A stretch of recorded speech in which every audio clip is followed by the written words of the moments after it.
Welcome to the Echoing English podcast. Today we are talking about a big secret, how to speak English with zero fear. Oh, this is such a great topic. It is really important for so many people. It really is. Think about this for a second. Have you ever known exactly what you wanted to say in your head, but then the moment you opened your mouth, you just froze completely? Your mind just goes totally blank. Or have you ever felt totally terrified to just say a simple English word to a stranger on the street? It is a very scary feeling. It is, but if that sounds like you, take a deep breath. You are absolutely not alone. No, not at all. It is a universal feeling, really.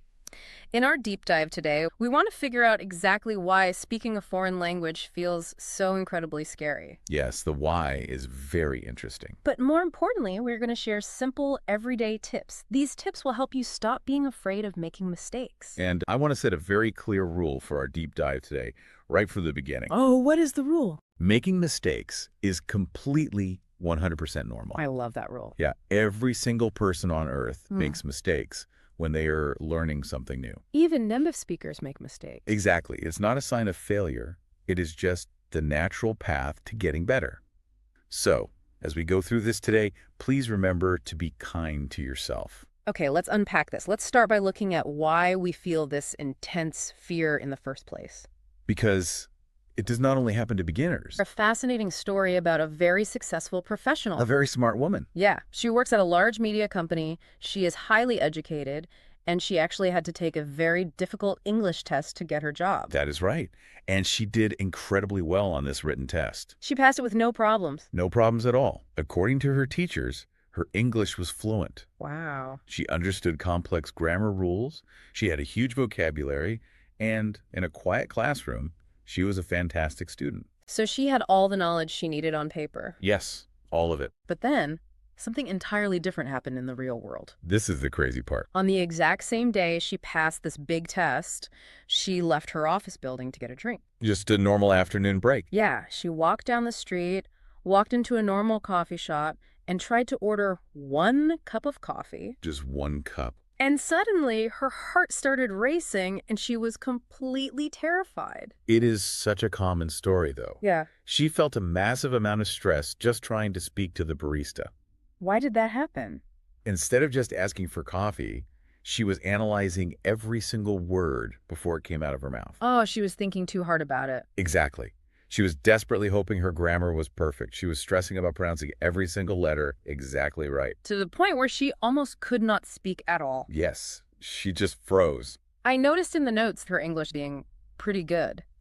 Yes. That is an interesting way to say it, because normally when we hear the word pretty, we think of something beautiful, a pretty flower, or a pretty dress. That is a really great point, and a perfect little vocabulary teaching moment for anyone learning. Oh, please explain it. In this specific situation, the word pretty is acting as a modifier. It changes the meaning of the word that comes right after it. Okay, so it does not mean beautiful here. No, not at all. In this context, pretty simply means quite or a bit. Ah, I see. So if I tell someone the movie was pretty good, I am really just saying it was quite good. Not the best movie in the world, not perfect, but I enjoyed it. Exactly. Or if you say, I am pretty tired today, it just means you are a bit tired. That is super useful. It is an extremely common, natural way that native English speakers talk in daily life. That is really helpful to know. But getting back to this terrifying coffee shop experience, The panic. why do our brains suddenly panic like this? This woman passed a huge language test. Her English is pretty good, Very good, yes. but she completely freezes when she talks to a normal person making coffee. It feels a lot like learning to ride a bicycle in your safe, quiet bedroom. Oh, I love this idea. But then completely freezing the second you have to ride it on a real busy street. That is a really beautiful way to picture it. Think about the mechanics of that bicycle analogy. Okay, let's think about it. When you are in your bedroom, you are totally safe. There is no wind, there are no cars driving past you, No traffic. and there are no strangers watching you try to balance. You feel completely in control of your environment. It is a totally safe space. But the moment you take that bicycle onto a real street, everything is unpredictable. A car might honk, a dog might run out, people are looking at you. You feel completely exposed. Everyone can see you. Yes. This is exactly why we feel speaking anxiety. We put a huge amount of pressure on ourselves to be perfect in daily situations. Situations that are actually very unpredictable. It's exactly. Sure, logically, I understand that. We forget what is really happening in the coffee shop. I know the barista does not care about my grammar. They really do not. But in that specific moment, my palms are sweating and my heart is beating fast. It honestly feels like the barista is silently grading my intelligence. Giving you a score out of 10. Exactly. How do we override that physical panic? That physical panic is very real. But we have to remind our brains of the actual situation. The barista is not holding a red pen. They are not a teacher? The barista is not a language teacher at all. The barista just wants to know if you want milk or sugar in your cup. Just a simple question. Their only goal is to give you a coffee and move to the next customer. They just want to communicate, not test you. Okay, so if we know the barista is not testing us, it makes me wonder where the test is actually coming from. That is the big question. If it is not the coffee shop testing us, it must be coming from our own minds. Precisely. And this is where the psychology gets really interesting. We have some fantastic notes from experts in language psychology. The people who study why students feel this intense fear. Yes. These experts explain that the fear does not come from the outside world. It comes entirely from what they call internal factors. Internal meaning inside. So these are the thoughts, the feelings, and the little voices inside our own heads. Yes, we are scaring ourselves. We are basically our own worst critics. Exactly. The experts use a few specific terms to explain this. Understanding them can really help us stop the panic. Okay, what is the first term? The first thing they talk about is anxiety. Now, anxiety is not just feeling a little bit nervous. No, it feels much bigger than that. It is a strong feeling of being uncomfortable and worried about bad things that might happen in the future. Like when you are standing in line for coffee and your chest feels tight. And your mind goes blank before you even say hello. That physical reaction is anxiety. So if that physical feeling is anxiety, what is actually causing it? I saw another phrase in the research, irrational beliefs. Ah, yes.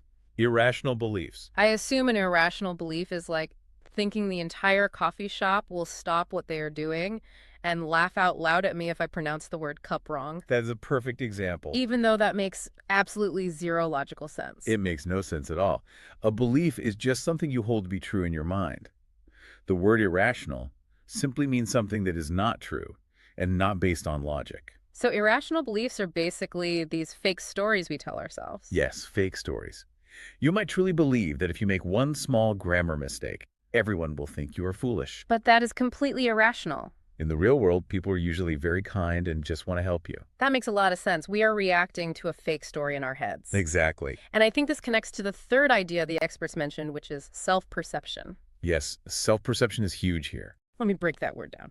I know self means you, and perception means how you see things. So this is literally just how you view yourself in the world, right? Exactly. Do you see yourself as a smart, capable person? Or do you see yourself as someone who cannot do anything right? So it is your self-image. That is your self-perception.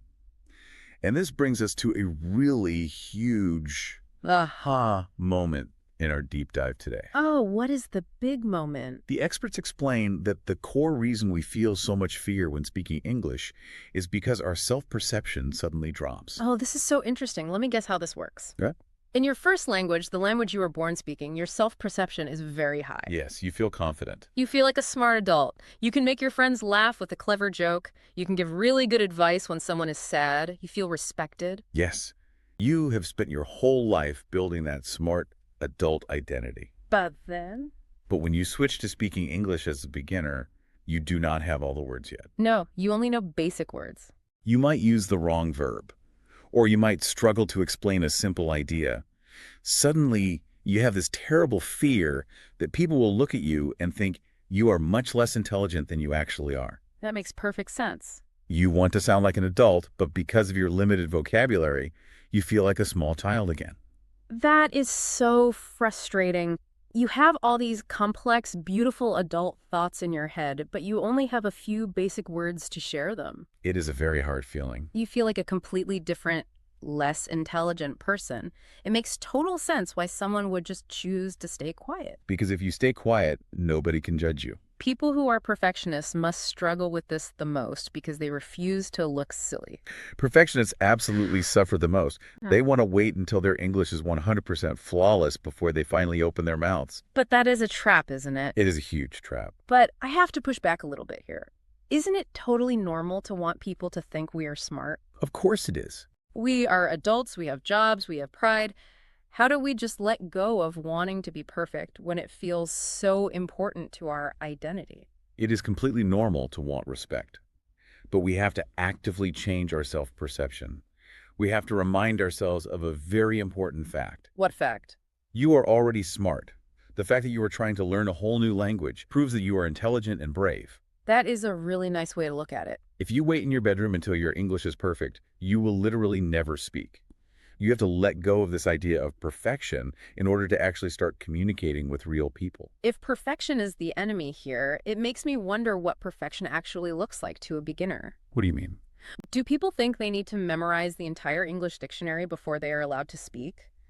Let's look at the actual numbers because I think they might help calm some of this anxiety. I agree. Sometimes looking at the hard facts can help destroy those irrational beliefs we talked about earlier. I found a really fun fact in our courses today, and I want to give you a quick quiz. Oh, a quiz? Okay, I am ready. How many words do you think exist in the entire English language? Just take a guess. There are a lot of words. Is it maybe 50,000? Or maybe 100,000 words? It is so much bigger than that. The English language has around 1 million words. 1 million. Wow, 1 million words. Hearing a number like that, it is no wonder people feel so much anxiety. It sounds totally overwhelming. It sounds completely impossible to learn. It does sound impossible. But wait, because here is the reality check. Okay, give me the good news. An average native English speaker, someone who is born speaking English and speaks it every single day of their life, does not use anywhere near 1 million words. Really? How many do they actually use in daily life? They only use between 20,000 and 30,000 words in regular daily conversation. Oh, wow. If we connect this to the bigger picture, this is incredibly good news. It changes everything. Now, 20,000 words might still sound like a lot to a beginner, but it proves a vital point. You do not need to know every word. Not even close. You are not even expected to know a fraction of them. Exactly. You definitely do not need 1 million words to buy a cup of coffee. You do not need 1 million words to ask for directions or to make a new friend. But how does that actually work? How do native speakers communicate such complicated adult thoughts using such a small number of words? Yeah, that is the secret trick, right? It is all about how you use the basic tools you have. Native speakers use the exact same simple words for many different situations. To reuse words. Yes, they use context, they use body language, and they combine basic roots together. You do not need to know a fancy word like beverage if you already know the simple word drink. That makes things so much easier. The real goals language is simply to transfer an idea from your brain into someone else's brain.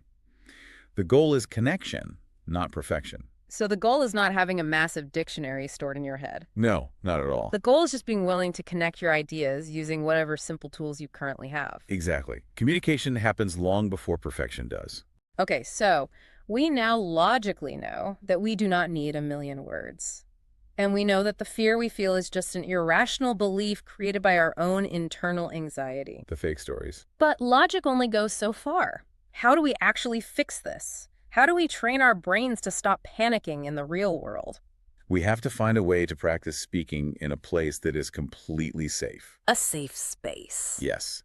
We need to experience speaking without any fear of judgment, so our brains can learn that making mistakes is not dangerous. A group of researchers brought several language learners together in an office building. They had them all sit around a big table in a meeting room. What was the goal once they were at the table? They wanted to create a completely safe space, a kind of sandbox to play in. I see. They told the learners to pick a very common, everyday topic. For example, they might pick the topic of planets or living on Mars. Something simple. Then, the researchers gave them a very specific challenge. You have to talk out loud about this topic for exactly 30 seconds. 30 seconds. That really does not sound too long. It sounds very manageable. But here is the catch. You had to talk for the full 30 seconds without stopping at all. Ah, okay. And, most importantly, you were not allowed to worry about your mistakes.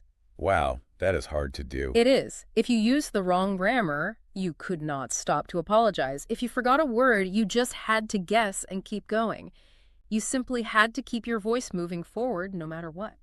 That is actually a brilliant psychological trick. They completely removed the judgment. No one was allowed to correct anyone else. Yes. Let me explain why this is so powerful. Usually when we speak, our brain is doing 2 jobs at once. What are the two jobs? It is trying to build the sentence, but it is also acting like a strict editor. It stops us at every single mistake to fix it. Oh, that sounds exhausting. It is. This 30-second rule forces the brain to fire the strict editor.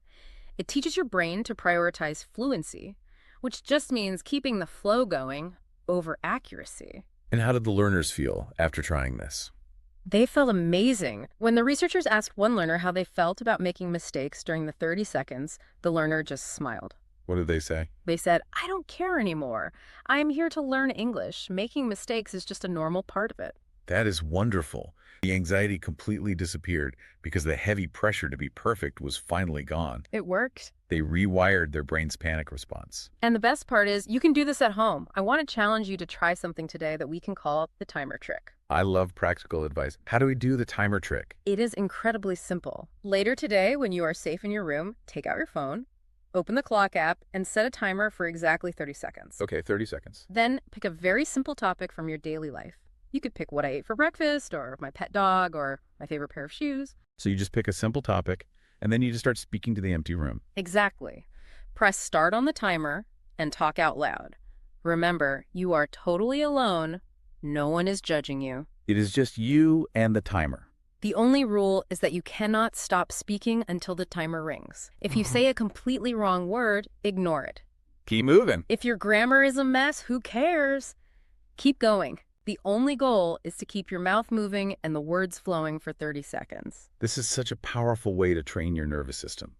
By doing this, you are teaching your body and your brain that making a mistake is totally safe. You survive it. The world does not end. Yeah. Nothing bad happens. You just keep communicating. Now, the timer trick is fantastic for when you are alone, but eventually you have to talk to real people. Yes, you can't stay in your room forever. I saw another suggestion in the notes about finding a language exchange partner. I assume that means finding someone who is just as vulnerable as you are, but in reverse. That is exactly what it is. Oh. A language exchange partner is a native speaker of English who is trying to learn your first language. Oh, that makes sense. Let's imagine your native language is Spanish. You would find an English speaker who wants to learn Spanish. Okay. You meet up, either online or in person, and you spend half the time speaking English and the other half speaking Spanish. Oh, I see why that is so helpful. It completely changes the power dynamic. How? When you speak to a barista, you feel like they have all the power because their English is perfect. But in a language exchange, the power is perfectly balanced. Precisely. It actively lowers your stress and your cortisol levels. You are in the exact same difficult situation. Because you both feel silly. Yes. You will make silly mistakes when you speak English, but then 10 minutes later, they will make silly mistakes when they speak Spanish. That is so true. You watch them struggle to find a word, and they watch you struggle. It completely removes the fear of judgment. Because you both feel a little bit silly, you can really relate to each other. And this gives us another great vocabulary moment, the phrase relate to. Yes, to relate to someone is a very important phrase in English, especially when talking about emotions and relationships. In simple terms, does relating to someone mean you feel a strong connection because you share the same struggle? Exactly. When you relate to a person, it means you deeply understand exactly how they are feeling because you have felt that exact same way yourself. Like looking in a mirror. Yes. When your partner forgets a basic Spanish word and looks frustrated, you relate to them. You know exactly how that frustration feels. Because you just felt it 5 minutes ago in English. Exactly. And because of that, you treat them with kindness. And in return, they treat you with kindness when you make an English mistake. There is zero judgment. You completely understand each other's journey. It feels so much better to learn alongside a friend who truly understands the struggle. Much better than feeling like you are fighting a battle all by yourself. It really changes the entire experience. Having a safe person to talk to where you can both be imperfect together makes learning joyful instead of terrifying. It really does. Learning should be fun. We have covered so much fascinating ground in our deep dive today. Let's make sure we summarize the most important ideas so they really stick in our minds. First and most importantly, making mistakes is a completely normal part of being human.